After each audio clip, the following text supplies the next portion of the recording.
boa tarde a todos, né? Confesso que eu estou, apesar de estar acompanhando no grupo, sinto a emoção aqui após ouvir a Carol, né? Também venho de um processo de luto, e é muito gratificante, né? Estar nesse espaço, estar aqui com vocês.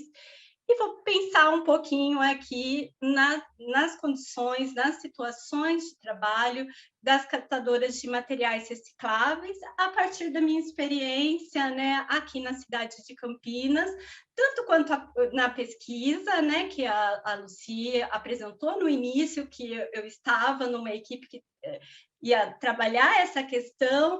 Agora estou trabalhando também com a questão dos trabalhadores uberizados, mas vou apresentar aqui um pouco desse cenário das catadoras, né, de materiais recicláveis.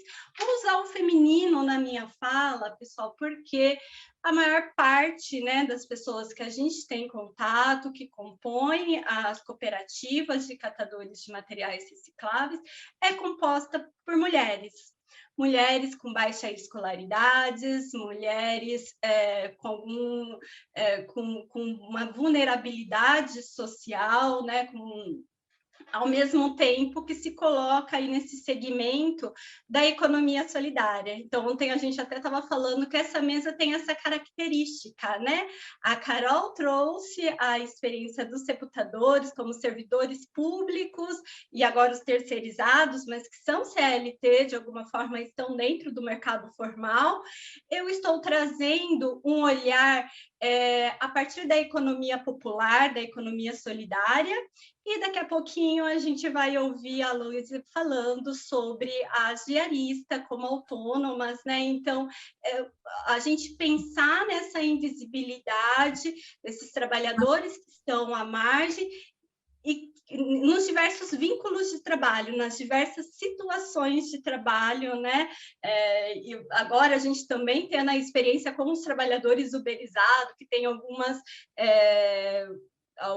características específicas, nos remete a pensar, né, o quanto que a exploração ela é flexível, né, o quanto que o sofrimento da classe trabalhadora perpassa aí os diversos modos de produção e modelos de vínculos empregatícios. Vamos lá. Um minutinho que eu não está aparecendo aqui para eu passar.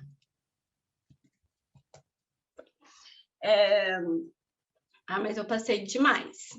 Eu estou organizando a minha fala aqui, então, o papel da economia solidária não é o meu objetivo, né, aprofundar teoricamente nessa questão, mas trazer algumas reflexões desse modelo, né, de economia que faz frente, que se coloca como uma alternativa a grande exploração do capitalismo, né, do modelo hegemônico das contratações, né, da mão de obra, da força de trabalho da população, ao mesmo tempo, né, refletindo também sobre as contradições que existem, as dificuldades, os dilemas vivenciados. Na minha fala, eu vou pensar um pouco mais nas implicações psicossociais. Não porque essa categoria não seja afetada, né, em sua saúde física, obviamente que são, mas acaba que o nosso foco ali do meu lugar, né, da psicologia social, é algo que a gente acabou se envolvendo mais, né? Então, pensar nessas implicações, além da saúde, né, física, nessas questões da saúde mental, que nos interessa muito, e nas questões sociais, então, de questões de mazelas que já existiam ali e que, com a pandemia, intensificou muito. E encerro, né, pensando em possibilidades de enfrentamento, mas vou tentar ser bem objetiva para não ultrapassar o tempo. Então, além da pesquisa, né, que a gente também é uma categoria que não conseguimos fazer os questionários remotamente, precisamos aplicá-lo impresso, né? Muitas das cooperadas não têm acesso. Existem muitas que não são alfabetizadas, né? Que é uma realidade, até algo que eu trabalho, né, nas supervisões de estágio, é um pouco dessa vergonha, né, que às vezes a pessoa tem, né, pela ausência do letramento, da alfabetização, então isso já como um peso, e a gente nem disponibilizou, sabendo do perfil, né, das trabalhadoras, nem disponibilizamos a pesquisa impressa. E estávamos também, né, num período remoto, uma loucura, né, estágio de psicologia remoto, de acordo com o que a gente foi conseguindo fazer. Então, acho que a gente deu uma inversão, uma invertida aqui, né? A gente começou pelas questões das entrevistas que acabou se tornando, né, ali algo do estágio que a gente precisou com a pandemia rever as ações que tínhamos no campo e pensar alternativa. E uma demanda muito urgente era a questão do acolhimento, né? Nesse momento, vou falar que teve um longo período de suspensão das atividades, que elas ficaram sem receber materiais, sem conseguir dar entrada em auxílio emergencial, que se tornou durante um grande tempo a única fonte de renda dessas mulheres, dessas trabalhadoras. Muitas tiveram uma grande dificuldade, né, de acessar, e a gente até auxiliando nesse sentido também, que foi algo ali, acho que o mundo não estava preparado para uma situação dessa, mas com alguns recursos, com algumas pessoas têm o privilégio de se adaptar mais facilmente, né? Para outras falta o recurso, né, gente? O auxílio emergencial era feito de forma digital, a pessoa não consegue ler, né? E faltou muito amparo, muitas políticas públicas que dessem auxílio dessa forma, né? Dependia-se muito da solidariedade, das redes de relacionamentos. Então, aqui, só para justificar, né, grande parte das informações que eu estou trazendo vem dessa experiência, né, desse estágio supervisionado, mas também que estava associado à pesquisa, que era o meu foco inicial, com as alunas, inclusive, tiveram um grande interesse, e aí o nosso olhar, o nosso foco sempre, né, saúde e pandemia, e contexto pandêmico. Então, a economia solidária como uma alternativa no momento de crise, desde o início, né, quando ela ganhou corpo aqui no Brasil na década de 80, foi perante uma grande crise, né, social, econômica, baseada ali nos princípios democráticos que valorizam muito, né, a participação, a emancipação do sujeito, que traz essa alternativa de geração de renda e emancipação para trabalhadoras em vulnerabilidade. Imagina, do jeito que estamos com o desemprego, né? Imagina como está, apesar da vasta experiência que essas mulheres têm, elas possuem muita dificuldade para se colocar no mercado de trabalho formal, que é extremamente exigente quando se refere em qualificação, né? E a economia solidária se apresenta aí como uma grande possibilidade. As cooperativas de materiais recicláveis, por sua vez, né, elas são espaço, então, autogestionados, né, conta com a participação ativa dos trabalhadores, que tem esse objetivo de receberem materiais, né, fazer a triagem. Então, eu trabalho aqui em Campinas especificamente com 2 cooperativas, e elas formam rede, né? E aí eu também acompanho a integração dessa rede para poderem vender melhor, né, os materiais, porque formar ali um volume maior e vender. Então, além dessa questão social, de geração de trabalho e de renda, tem-se uma questão ambiental muito forte, né, gente? É vergonhoso pensar que uma cidade do tamanho de Campinas, né, no estado de São Paulo, com mais de 1 milhão de habitantes, recicla, separa 2%, cerca de 2% do material que poderia, que não é lixo, né, que é tratado como lixo, mas que poderia gerar trabalho e renda. E esses 2%, pessoal, é em época normal, sem pandemia. Com a pandemia, isso durante um período foi a zero, e agora a gente começa a retomar, mas muito abaixo, né? Então, tem muitas pessoas que poderiam, então, diversas cooperativas com o movimento de não conseguir manter os cooperados, porque como eles têm participação, a retirada fica muito pequena quando se divide em muitos, né? E acabam quase minguando, né? Se desidratando muito por falta de ausência. Então, acho que essa questão, esse primeiro item aqui, recebem material, é muito importante para a gente compreender as questões, um dos principais motivos ali das implicações sociais trazidas pela pandemia para esses trabalhadores, né? Então, o que vai ter, que eles ficaram impedidos de trabalhar, zerou a coleta seletiva e depois a prefeitura anunciou que pararia de coletar e depois não anunciou que estava voltando a coleta.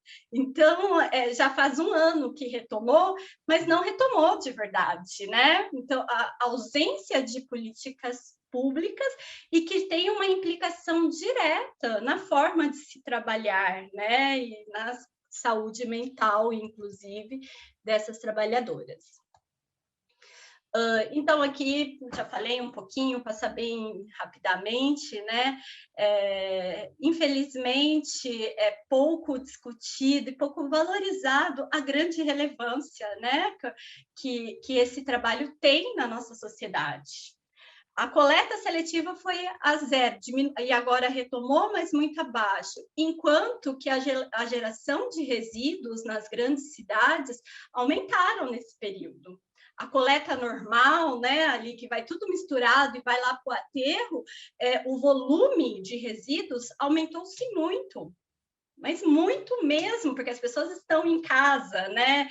E então acaba consumindo mais embalagens pequenas, fragmentadas, está indo para a natureza, né? Então a ausência de um olhar, né, para essas questões ambientais, também a relevância social, porque parou de gerar trabalho, que está intimamente ligado à identidade, à subjetividade daquelas trabalhadoras que ficaram impedidas e ainda estão, né? Tem cooperativa aqui que elas estão trabalhando 2 vezes na semana. Por um lado é bom, no sentido de conseguir deixar o material em quarentena, né? Num tempo suficiente para elas manusear sem infecção, mas a implicação na renda é gigantesca, né? Na qualidade de vida e nesse sentimento de desvalorização mesmo que existe, né? E um dos grandes, né, uma das coisas lindas que existe nas cooperativas, na maioria delas, né, é essa questão da emancipação, né, do apoderamento dessas mulheres que muitas vezes são silenciadas na nossa sociedade e que muitas delas passam a ter consciência ali da importância, da relevância social do seu trabalho. Apesar de algumas vezes e algumas delas ainda não terem percorrido esse caminho ali da emancipação. Me recordo uma vez que uma cooperada falou assim: professora, você não tem um lugar melhor para levar os seus alunos do que trazê-los aqui para esse lugar? né? Então, e aí a outra já veio e falou, como não? Eu não tenho, né? Não há lugar melhor para aprender para eles pensarem numa forma mais justa, né, de se trabalhar e com a grande relevância que se tem, né? Então, essa questão da emancipação, mas marcado por contradição. Então, ao mesmo tempo que elas estão lá falando, não somos obrigadas a cuidar do seu lixo, né? Não trabalhamos com lixo, e não venha achar que a gente trabalha com lixo. Temos também essa questão da ideia, mas não tem um lugar melhor, né, para você levar essas meninas, né? A invisibilidade social, a pouca valorização das trabalhadoras que lidam com resíduos, né? O mesmo caso dos sepultadores, né? Aquilo que não é mais uma sociedade utilitarista, né? Então, quando se depara com aquilo que não vai ser, que não é mais útil, que não tem mais forma, né? Então essa invisibilidade, essa pouca valorização social que já existia, isso aqui não é momento pandêmico, né? Antes da pandemia, baixos rendimentos, né? Os valores, né, que se paga por esse material é muito baixo, né? Principalmente quando elas não conseguem fazer o volume, que tem atravessadores, que aí ficam com uma grande parte, né? Muitas vezes com adoção, então, elas são bastante assediadas no sentido a própria empresa que investe em programas ESG, né, que tem a sustentabilidade, que querem falar como elas devem agir, colocar metas, né, e muitas vezes algumas cooperativas acabam assumindo esse olhar que é próprio, né, do modo de produção do capitalismo, e a ausência de políticas públicas que apoiem a cooperativa, né? Então, o fato de um trabalho tão relevante ser suspenso por um longo tempo e ela sequer ter apoio, acho que depois lá de alguns meses teve direito a uma cesta básica por parte do município, e até agora de não ter retomado, né? Então existe e o próprio fato de destinarmos tão pouco, né, dos nossos resíduos para reciclagem demonstra, né, essa ausência de políticas públicas, essa invisibilidade desse trabalho, né? Que, na verdade, né, a gente pensar as políticas públicas não como algo benevolente por parte do Estado, né, mas algo que a sociedade mostre e reclame, e peça, né, e exige, mas há um silenciamento por conta, né, dessa ausência aí de conscientização da importância do trabalho que ela exerce. Impactos da pandemia, para não me prolongar, já é a parte final aqui. Suspensão das atividades por 5 meses, né? No 5º mês começou a retomar muito lentamente, mas hoje, né, passado um ano dessa retomada, agora em setembro faz um ano que retomou, temos uma queda ali de 60% daquele pouco material que chegava, né? Então, um impedimento de se trabalhar, né? Adotaram ali o investimento próprio, obviamente, né? Em EPIs, em materiais de proteção, em esquema, né? Para quarentenar os materiais, e aí depois, agora vamos voltar, a gente está preparado, que não é que volta que vamos adoecer, a gente precisa trabalhar, porque sem trabalho não tem renda, preparou todo esse esquema de proteção contra a Covid e não tinha o material, né? Então, essa sensação de desamparo, de abandono, né, por parte do poder público e de grande parte da sociedade, né, que não se deu conta, né, para onde está indo o material, tanta coisa que a gente consome, descarta, né? Então, que está simplesmente deixando de gerar trabalho e renda para essas pessoas. Agora eu estou com o mesmo problema da Carol aqui, mas seguir. Então, as grandes implicações aí, psicossociais, né? Esse impedimento de trabalhar, impedimento de realizar a sua atividade que elas consideram, né, ali essencial, inclusive na sua constituição identitária, né? E não acontecer. Dependência de políticas públicas assistencialistas, né? Então, olha, não é porque você toma aí, né? Não teve um programa específico, né, para as cooperadas, né? Então foi lá e dependendo, né, dessas políticas públicas assistencialistas. Um aumento muito grande na pobreza e na vulnerabilidade social dessas mulheres, né? A gente ouviu relato, inclusive, de pessoas que o filho adolescente estava pedindo na rua para complementar, no momento de desespero, saiu para pedir, né, em esmola, e ela falava assim: eu achava que eu havia superado isso, Elô. Eu achava que meu filho não ia vivenciar isso, porque a gente estava numa sociedade que parecia que estava melhorando. Eu só pensava no menino estudando. E, de repente, o menino me sai, precisa sair. E ele não falou, ele falou: mãe, consegui aqui. Para sobreviver, para comer, né? Não saía o auxílio, não tinha o trabalho e algumas outras questões ali que envolvia as relações. Aumento da invisibilidade, o impacto na autoestima e na percepção de si, né? Se algo que inclusive, né, era algo que a gente trabalhava bastante no estágio, a valorização do trabalho pela relevância que se tem de se retirar esse resíduo, né, a sociedade precisa disso, e de repente o que a sociedade faz? Não queremos, como, né, negligencia o impacto que isso traz ali para a autoimagem, para a percepção de si, e um desgaste da saúde mental, né? A gente tem ali grandes índices de adoecimento, né? De sofrimento mental, e não tenho dúvida que muito desse sofrimento está relacionado a essas questões todas.